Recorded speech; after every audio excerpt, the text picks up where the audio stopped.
Hi super kids, welcome you all. Super kids, पेड़ों वनों के साथ हमारा काफ़ी गहरा नाता है। हमारे ऋषि मुनि भी शांति और एकांत की तलाश में वन में रहते थे। गुरुकुल भी जंगल में ही हुआ करते थे ताकि शिक्षा शुद्ध वातावरण में प्राप्त हो। वृक्षों की पूजा करना और जल चढ़ाना हमारी परंपरा है। हमारी संस्कृति में भी वृक्षों को भगवान का दर्जा दिया गया है। हमें तुलसी का एक पौधा हर घर में देखने को मिलता है। वन महोत्सव पेड़ों का त्योहार है। सुपर किड्स, किताबों से ए फॉर एप्पल और अ से अनार तो सब स्कूलों में सिखाते हैं, किंतु अपने घरों में या आसपास लगे पेड़ पौधे, फूल पत्तियां, फलों से आपको परिचित कराना भूल जाते हैं। किताबों की दुनिया में ले जाते हुए जाने अनजाने प्रकृति की कक्षा से आपको दूर ले जाते हैं और ज्ञान के विशाल स्रोत प्रकृति को नजरअंदाज कर बैठते हैं और फिर प्रकृति के विपरीत जाने के परिणाम भुगतते हैं। आइए गुलजार करें पटल को पठन पाठन से। शुभकामनाएं। माँ सरस्वती को नमन, वे हम सब पर अपनी कृपा बनाए रखें। रिमझिम पाठ्य पुस्तक कक्षा तीसरी का पाठ पढ़ेंगे सबसे अच्छा पेड़, जिसको लिखा है जे भारत दास जी ने। आइए पढ़ते हैं। 3 भाई थे जो नए घर की तलाश में निकल पड़े। गरम गरम धूप में वे सड़क पर चलते गए। थोड़ी देर में आम का एक पेड़ आया। उसके नीचे ठंडी छां थी। तीनों भाई उसके नीचे आराम करने लगे। आराम मतलब सुस्ताना। पेड़ के पके आम तोड़कर वे मीठा मीठा रस चूसने लगे। बड़े भाई ने कहा, मुझे तो यही जगह पसंद है। आम के पेड़ से बढ़कर क्या हो सकता है। आम कच्चे होंगे तो हम अचार बनाएंगे और जब वे पक जाएंगे तो हम मीठे मीठे आम खाएंगे। कुछ आम हम बाद में खाने के लिए सुखा कर रख लेंगे। पहले भाई ने आम के पेड़ के नीचे एक झोंपड़ी बनाई और वहीं ठहर गया। लेकिन उसके भाई वहां नहीं ठहरे, वे आगे चल पड़े। चलते चलते उन्हें केले के कुछ पेड़ मिले। तभी आसमान से एक काला बादल गुजरा। टप टप पानी बरसने लगा। दोनों भाइयों ने केले का एक एक पत्ता काट लिया। उसके साए में यानी कि उसकी ओट में उन पर पानी नहीं गिरा। जरा देर में बादल चला गया, बारिश रुक गई। दूसरे भाई ने कहा, बड़ी भूख लगी है। मुझे भी, तीसरे भाई ने कहा। दोनों ने केले का एक पत्ता चीरा। उन्होंने एक एक टुकड़े पर खाना परोसा और दोनों ने भरपेट खाना खाया। इसके बाद एक एक केला भी खाया। दूसरे भाई ने कहा, मैं तो यहीं घर बनाऊंगा। केले के पेड़ से अच्छा क्या हो, केले भी खाने को मिलेंगे, उनकी सब्जी बनाएंगे, कुछ केले हम बेच देंगे, उनके पैसे से हम चावल खरीद लेंगे और केले के पत्ते भी काम आएंगे। इसलिए दूसरे भाई ने वहीं पर अपनी झोंपड़ी बना ली। मगर तीसरा भाई आगे बढ़ता चला गया। चलते चलते उसे नारियल का एक पेड़ मिला। पेड़ बड़ा लंबा और पतला था। तीसरे भाई ने कहा, कैसी प्यास लगी है। टप, एक नारियल जमीन पर टपक पड़ा। टपक मतलब गिर पड़ा। तीसरे भाई ने अपना चाकू निकाला। खर खर, नारियल की जटाएं साफ हो गई। फिर उसने नारियल के छिलके में छोटा सा छेद किया और उसका ठंडा ठंडा पानी पिया। नारियल के पेड़ की छोटी सी छां। तीसरा भाई उसी छां में बैठ गया और सोचने लगा, आम का पेड़ बहुत बढ़िया होता है और आम भी बड़ा अच्छा फल है। केले का पेड़ बड़े काम का होता है और केला खाने को अच्छा होता है।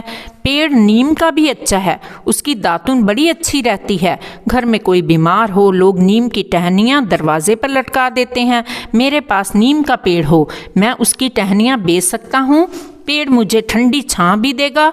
अगर कहीं मेरे पास रबड़ का पेड़ होता तो मैं चाकू निकालकर पेड़ की छाल से एक लंबा चीरा लगा देता। चीरे के तले में एक प्याला रख देता। पेड़ के दूधिया रस को मैं प्याले में भर लेता। दूधिया मीन्स सफ़ेद रंग का। रस को पकाकर मैं रबड़ बना लेता। रबड़ मैं बेच देता। रबड़ से लोग गुब्बारे, टायर और तरह तरह की चीज़ें बना लेते। अच्छे पेड़ों की क्या कमी है। नारियल के पेड़ को ही सोचो। नारियल की जटाओं को काटकर मैं मोटी डोरियां बना सकता हूँ और डोरियों से मजबूत चटाइयाँ बना सकता हूँ। रस्सियों और चटाइयों को मैं शहर में बाजार जाकर बेच सकता हूँ। नारियल का पानी पी सकता हूँ। मैं नारियल की गरी खा सकता हूँ और कुछ गरी सुखाकर मैं खोपरा भी तैयार कर सकता हूँ। खोपरे को पेरकर मतलब पीसकर मैं गोले का तेल निकाल सकता हूँ, यानी कि नारियल का तेल, कोकोनट ऑयल। गोले का तेल साबुन और कितनी ही चीज़ें बनाने के काम आता है। नारियल के छिलके को साफ करके कटोरे और प्याले भी बना सकता हूँ। ठीक तो है, मेरे लिए यही पेड़ सबसे अच्छा है। मैं तो इसी के नीचे घर बनाऊंगा। इसलिए तीसरे भाई ने नारियल के तले अपनी कुटिया बनाई और मज़े से रहने लगा। तुम्हारे लिए कौन सा पेड़ सबसे अच्छा है? तो बच्चों, ये थी सबसे अच्छा पेड़। आइए इसकी वर्तनी कर लें। छाह, आराम, सुखाकर, साए, पत्ता, चीरा, परोसा, बनाऊंगा, नारियल, प्यास, ज़मीन, साफ, जटाएं, बढ़िया, प्याला, दूधिया, गुब्बारे, डोरियाँ, मजबूत, चटाइयाँ, खोपरा। शब्दार्थ कर लेते हैं। तलाश, खोज, झोंपड़ी, घास फूस का घर, कच्चा घर। जटाएं, रूखे बाल। दातुन, दांत साफ करने का मंजन। स्टिक, कुटिया, घर। डोरियां, रस्सी। टहनियाँ, डालियाँ। सड़क, मार्ग या रास्ता। तीनों भाई किस मौसम में घर की तलाश में निकले? उत्तर, तीनों भाई गर्मी के मौसम में घर की तलाश में निकले। तुम्हें कैसे पता चला? इस मौसम में पके हुए आम की चर्चा की गई है। आम गर्मी के मौसम का फल है, इसलिए हमें आभास हो गया कि यह गर्मी का मौसम है।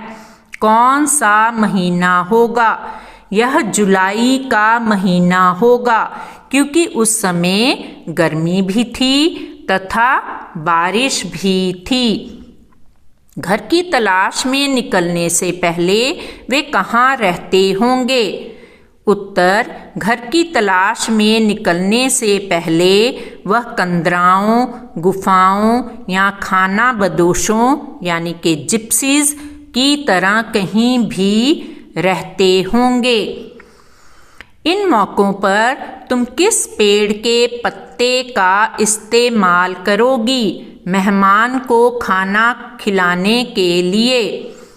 उत्तर, मेहमान को खाना खिलाने के लिए केले के पत्ते का इस्तेमाल करूंगी।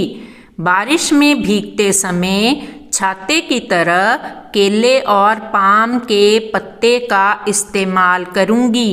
सीटी बजाने के लिए आम के पत्ते का इस्तेमाल करूंगी। रंग बनाने के लिए टेसू के फूल का इस्तेमाल करूंगी। गर्मी से परेशान होकर पंखा करने के लिए नारियल के पत्ते का इस्तेमाल करूंगी। क्या लगाओगी? अगर तुम्हें पेड़ लगाना हो तो तुम कौन सा पेड़ लगाओगी? तुम वही पेड़ क्यों लगाना चाहोगी? उत्तर, मैं अपने बगीचे में आम का पेड़ लगाऊंगी क्योंकि इसके फल, पत्ते, छाल तथा लकड़ी को प्रयोग में लाया जा सकता है। आम के पेड़ से मुझे मीठे मीठे आम खाने को भी मिलेंगे। कच्चे आमों से माँ अचार बनाएगी। मैंगो शेक, आम रस, आम पापड़ आदि भी बन जाएगा। कुछ आमों को सुखाकर चटनी के लिए भी रखा जा सकेगा। यहाँ पेज 127 पर कुछ पत्तियों के बारे में वाक्य दिए गए हैं। वाक्यों को सही चित्र से मिलाओ। पत्ती पहचान पा रही हो तो उसका नाम भी लिख दो। लंबी पतली पत्ती जो आगे से नुकीली है, इसका है उत्तर आम की पत्ती। यहाँ आपके लिए मैंने पत्ती भी चित्र में लगा दी है। नीचे से गोल, आगे जाकर नुकीली हो जाती है, पीपल की पत्ती।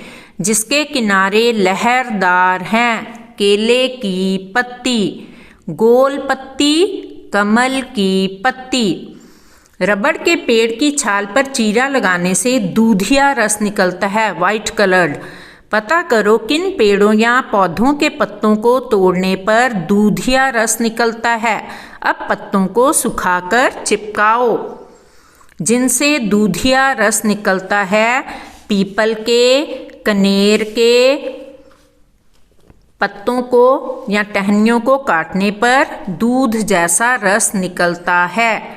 यहाँ पर आपके लिए मैंने कनेर के पौधे का चित्र और रबड़ प्लांट का चित्र लगा दिया है। इनसे भी दूधिया रस निकलता है।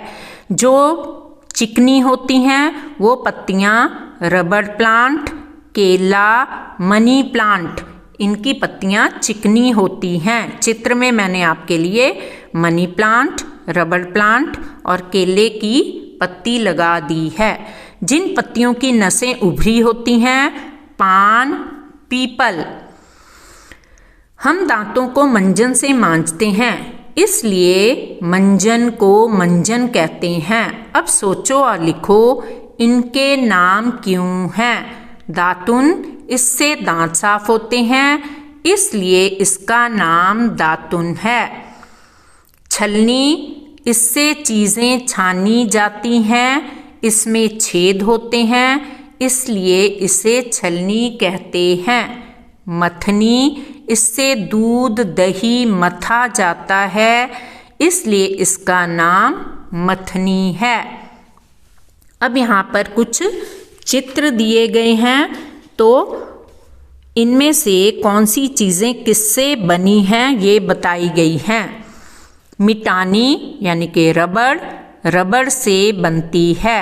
रस्सी नारियल के रेशों से बनती है। चटाई धागों या बांस की छिलतर से बनती है। गुब्बारा रबड़ से बनता है। सूप बांस की लकड़ी से बनता है। यहाँ पे पेड़ों के बारे में बताया गया है। सबसे घना आम का पेड़ होता है, सबसे ऊंचा नारियल का पेड़ होता है, चढ़ने में सबसे आसान आम का पेड़ होता है, सबसे मोटा तना आम के पेड़ का होता है, सबसे बड़े पत्ते नारियल या केले के पेड़ के होते हैं, सबसे मीठा फल आम तथा केला होता है, आम तथा केला फल खाने में सबसे आसान होता है। तो यहाँ पर आपके लिए ये मैंने सफ़ेद रंग में उनको रंग दिया है। अब गुठली वाले फलों के नाम और बिना गुठली वाले फलों के नाम लिखेंगे या बताएंगे। गुठली वाले आम, खुबानी जो कि जम्मू कश्मीर में ज़्यादा पाया जाता है, आड़ू, लीची, चीकू, आलू बुखारा, बेर, जामुन। बिना गुठली वाले केला, पपीता, खरबूजा, सेब, अमरूद, तरबूज, संतरा, मौसमी, अनार। किन फलों को छिलकों के साथ नहीं खा सकते?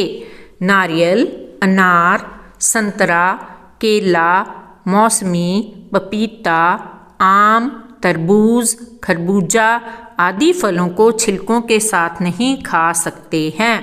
कौन से फल हर मौसम में मिलते हैं? केला, सेब, मौसमी, पपीता हर मौसम में मिलते हैं। Let's explore more. आम के पेड़ से हमें आम मिलते हैं, जिनसे आम रस, आमचूर, आम का अचार, मुरब्बा आदि बनता है। आइए कुछ विलोम शब्द भी कर लें। पसंद, नापसंद, काला, सफ़ेद, गर्म, ठंडी, बड़ा, छोटा, मीठा, कड़वा, आगे, पीछे, सुबह, शाम, पके, कच्चे, नीचे, ऊपर, एक, अनेक। तो बेटा केले के पेड़ से हम केले प्राप्त कर सकते हैं, जिनसे बनाना शेक, कच्चे केले के पापड़ तथा सब्जी आदि भी बन जाएगी। पत्ते खाना परोसने, सजावट के काम करने के काम आएंगे। केले की जड़ों से बना काढ़ा अल्सर रोग की शुरुआत को रोकने में भी मदद करता है, इसलिए केले की जड़ का उपयोग आयुर्वेद में पेट की समस्याओं को दूर करने के लिए किया जाता है। प्यारे बच्चों, अपनी कॉपी सदैव साफ सुथरी रखें, अक्षर मोतियों जैसे लिखें, चुन चुन कर लिखें, शिरोरेखा यानी कि टॉप लाइन पर विशेष ध्यान दें। मन सुंदर हो तो लिखावट भी सुंदर होती है। शब्दों के बीच बराबर की दूरी बनाकर लिखें। इसके लिए आप नियमित प्रयास एवं अभ्यास करें। अपनी खिली खिली लिखावट से आप अपने शिक्षकों का मन मोह लेंगे।